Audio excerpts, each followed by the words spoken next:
But this is the key statistic. This is the one I really wanted to highlight because I think this is what makes Sean O'Sullivan undroppable. The Bulldogs just mauled the West Tigers 32-0, round 20, keeping their season alive and thus ending the Tigers season. You know what? They've lost the right to be called the West Tigers. From now on, I'm calling them the West Flat Fanta bottles because they were as flat as a bottle of Pepsi or Fanta that you opened a week ago and it has no flavour, no desire. You want to throw it in the bin, and that performance from the Tigers was worth going in the garbage. But we're not here to talk about the Tigers. Well, we are a little bit. But in all, I'm going to look at the whole performance, highlighting and focusing on the Bulldogs, and where do they go to from here. But there is a key thing that I'm going to highlight, so I want you to stay tuned to the end of this video, because I think a certain player is undroppable, and I think you all know who I'm talking about, and I'm going to tell you why. So we start with the game itself. The first half, all Bulldogs, blue and white, avalanche all over the West Tigers, starting really fast. Sean O'Sullivan, first touch of the ball, 40-20. What a way to leave an impression on the coach.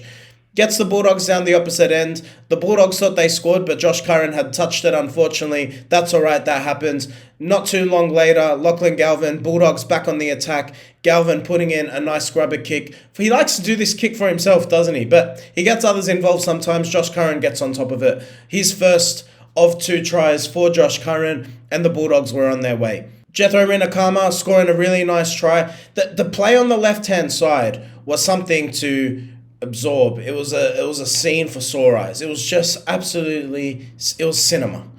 The Bulldogs shifted from the left to the right. Jethro Rinakama's try was my favourite try of the whole game.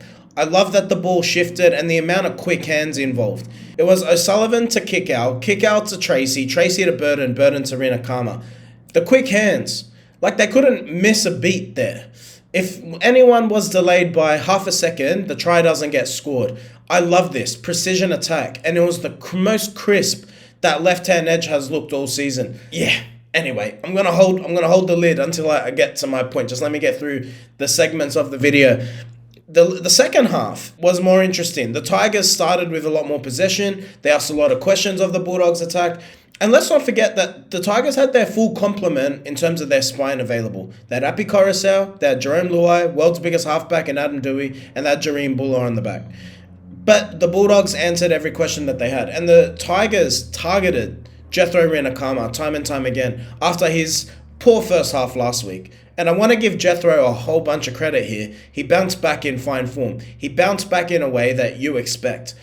He said to himself, nope, I'm going to dust myself off. I'm not going to let this dictate the rest of my season.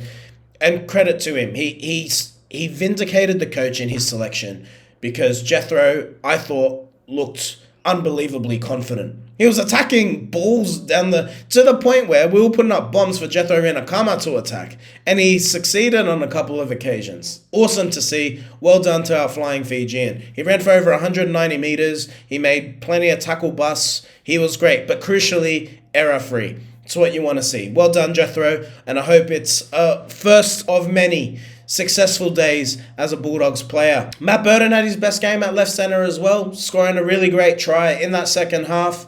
He made a line break himself. He had 2 line break assists to Jethro Rinakama. He ran for over 160 metres. He was great, and it was his best game at centre. He could have probably scored a hat-trick. He dropped 2 balls as approaching the try line because he's trying to figure out that out and in line, which he's now getting used to because as a 5'8", you're kind of going in and out. But that'll come with time. But I thought it was a really positive performance from Matt Burton. It was nice to just see him pin the ears back and show us the pace that he actually does have. So really positive signs if you are a Bulldogs fan. Viliami Kikau returned. Not too much of note. I thought he was great. I thought his quick hands was a nice added touch to that left-hand edge. And you saw that complemented a couple of times in a few tries and dangerous opportunities for the Bulldogs. But then on the right-hand side, Jacob Preston. Again, showing us why he was in Origin contention. He was very instrumental in the Bulldogs' third try, both in the lead-up and the execution. Had a nice break down the right-hand side, put a nice big palm in Jerome Luai's face. I'm sure many of us would love to do that. Got close to the sideline, the ball goes over to the left, then back to the right, and a brilliant offload to find Enari Tuala, who scores. Bulldogs 18-0. Game was dusted at that point. Josh Curran then went on to score a second after this awkward sequence of play. Gordon Chen Kum Tong, everything just kind of stopped. Everyone kind of stopped. He kind of got on a loose ball and everyone was waiting for a whistle. Then the whistle didn't come and he started running and he passed it over to Curran and Curran scores in the next play. Awesome to see. Again, I thought every player was great. Max King does what Max King does. Ran for over 160 meters, Mr. Consistent. He is the one player, or one of two players probably, where you can say has performed well, regardless of how good or bad the Bulldogs have been this year. Max King, always with high statistics, high work rate, big minutes. He's unreal. He's such a good player. And crucially, I thought the Bulldogs' rotation was helped with Jacob Preston and Viliami Kikau. Once Kikau came on, he played 56 minutes. Jacob Preston playing the full 80. So that's the thing. You get a lot of benefit when you've got players who you don't need to sub off, and that allowed the forward rotation to flow a little bit better. Great to see Jamin Salmon back in the middle, but not being too involved with the attack. Great to see Josh Curran return to the middle as well, although I thought he's done well at times on the edges. It just gives the Bulldogs a more natural flow and more natural rotation in the forwards. You can't underestimate losing your two best back rowers, and it's great to see these two players back. But this is the key statistic. This is the one I really wanted to highlight because I think this is what makes Sean O'Sullivan undroppable. Between him and Lachlan Galvin, it's the kicking game. 11 kicks over 400 meters. His long kicking game was fantastic. But it's something that statistics cannot always tell you. He is a true and true halfback. You can't put a statistic on how well the Bulldogs' attack flowed. The way we shifted from left to right and right to left. The way we knew to go through the middle at certain segments of the game, but then knew when to attack edges on the others. That is something that you only get by being a halfback, by having football intelligence, through experience. And I heard Cameron Ciraldo already say in the press conference that Sean O'Sullivan, he kind of downplayed his performance, said that he was playing the role that Crichton has been playing, which kind of to me sounded conducive to Stephen Crichton coming back in to the number 6 shirt. I just think that would be such a big mistake. Like, you just saw the Bulldogs' most complete attacking performance, and they kept the Tigers to nil. Now, granted, we'll talk about the Tigers in just a moment, but there is nothing more that Sean O'Sullivan could have done. He kicked the 2 40-20s, one with his first touch of the ball, and I just love how well our attack just looked. And yeah, just a natural player playing at halfback, and his reward will be getting dropped to New South Wales Cup probably. And if it's me, I think that you just got to keep him in the side. I know Stephen Crichton demands to be chosen. Crichton's playing busted. Like, let's just call it what it is. Stephen Crichton is playing busted this year, and I'm grateful for his commitment to his team. But you can't say that Crichton has been a more attacking threat on the right-hand edge than Enari Tuala has. Enari's looked more dangerous. That's not because... No, Enari's been unreal this year. Crichton is, to me, the best centre in the game when he's fit and healthy. But he hasn't been that player all season. So you got a little bit of a problem there. And if Crichton's going to come back in, and all things being equal, then you can't drop Enari. So Enari then has to go to the left wing for me. And Jethro, as good as he was, is probably the man who would fall out. So it's a really difficult one. I think you put Crichton back at right centre because I think that's the right thing to do to not upset the balance. I thought Connor Tracy had a good game as well. So yeah, you kind of want to keep the status quo. I think you should reward this spine for putting in the most complete performance possible. To say Stephen Crichton has complemented or contributed to the Bulldogs' results in the last month is correct. But we all know that this is an experiment. This is trying to solve a problem and using Stephen Crichton as your best model for solving that problem. But if Sean O'Sullivan has now taken his opportunity, then why don't we reward Sean O'Sullivan? Let me point it to you this way.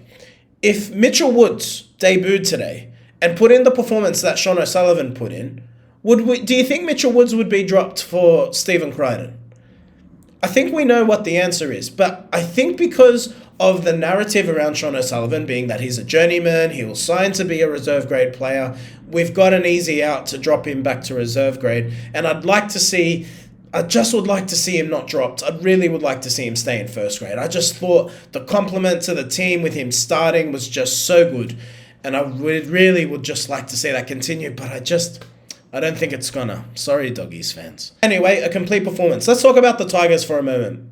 An unprofessional performance. I generally will stop short of saying things like that because I'm really mindful of not making things personal, and it's never personal. But there are a few things I need to highlight here. Latu Fainu, that cut tackle that he made on Leo Thompson boiled my blood. To see a professional athlete actively try and snap someone's leg is unacceptable, and I hope he gets a long suspension for this.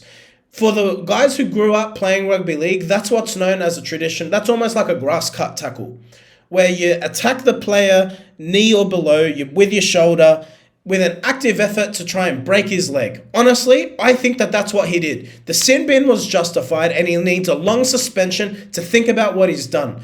Young man, you nearly broke his leg. It's not worth it. And if you want to be a first grader who people respect, you can't be doing shit like that. You got to tidy up your game. Alex Twal, now this is a more experienced player. And as someone who is going to be supporting Lebanon at the World Cup, I was really disappointed because this is a player for me who is a leader of this Tigers team, and it shows you where they're at the moment. An absolute brain snap, slapping Jamin Salmon, getting himself sin bins when there was already a man down. It left the Tigers with 11 players for 3 minutes. Like, mate, you can't do that. You can't let your team down that way. There was a small moment in the game. Jerome Luai. Let's talk about Jerome Luai. There was a small moment in the game, because I was there, right? The Tigers handed the ball over to the Dogs. They completed their set. Dogs were on their own try line. And I saw Jerome communicate with Samuela Fainu. And who was at marker. And Jerome almost called him back into the defensive line, and Jerome went to marker. Now, this is a really tiny detail. But this, to me, talks to an attitude of Jerome Luai. It talks to what leadership is at that club at the moment. I don't think a player should be doing that, especially when you're behind on the scoreboard. To tell a young player, no, you come from marker, I'm going to go to marker, you go into the defensive line. That is not something I expect from my 1.2 million leader. Like, he's really soured the tree at the Tigers. And I'm going to ask this question about Jerome Luai. We saw at the Melbourne Storm that there'd be so many players who would leave Melbourne to then go secure a big contract elsewhere, and they just never matched the level of performance. I talk about Cronk, Smith, and Slater being the nucleus, and then you go to the Storm, you reinvigorate your first grade career, then you secure big money elsewhere. I can't name any players who are successful once they left the Melbourne Storm. Now, Jerome Luai was part of a dynasty at the Penrith Panthers, but let's not pretend that we don't know who the king of that kingdom was. It was Nathan Cleary, it was Isaiah Yeo. Those two, for me, and Dylan Edwards are the nucleus of the Panthers' success, and that's why you're seeing the Panthers sustain that success. Now, my question is Jerome a lead player? Is he the lead singer, or is he a better backup act? Is he the drummer who contributes to the cohesion of the team? If everything's going well around Jerome, Jerome thrives. But is he the $1.2 million marquee signing that guarantees success? I asked that question to Tigers fans. I asked that question to the PNG Chiefs. Because I think Jerome's got an aura about him. He's very divisive. He's outspoken. And he attracts players. So for that, there is a value. But in terms of his output as a player, I think he's failed to inspire, to be honest. And for the Tigers, with your season on the line, to put in that level of performance, that's pretty gutting. And I thought, I want to see the Tigers do well because I think it's important for rugby league, and it's disappointing given how they started the season to see how they've capitulated, and it's all come on the back of Jerome's announcement to PNG. And when you make comments like "I'm here for life" and you were very critical of Galvin and you say you're committed, but then, and I get it, like the money is just too good, but then don't make comments about being committed to life somewhere. You know what I mean? Like if you're open to the idea of leaving a club and you've got clauses in your contract that allow you to leave every consecutive year, then don't say you're committed for life, mate. Like that's why you've got the outs in your contract. That's why you activated the out in your contract. That's the thing. It's not about going to PNG. It's about saying you're in for life and then going to PNG. Jerome still hasn't figured out how to be a mature leader, and I'm not sure he's ever going to figure it out. Anyway, there's my view on the game. There's my views on Sean O'Sullivan. Enjoy your rugby league. Let me know what you think. Would you drop Sean O'Sullivan or would you keep him? And what would you do then with Stephen Crichton coming back in? Who do you drop? What do you do? Enjoy your rugby league and get out of here.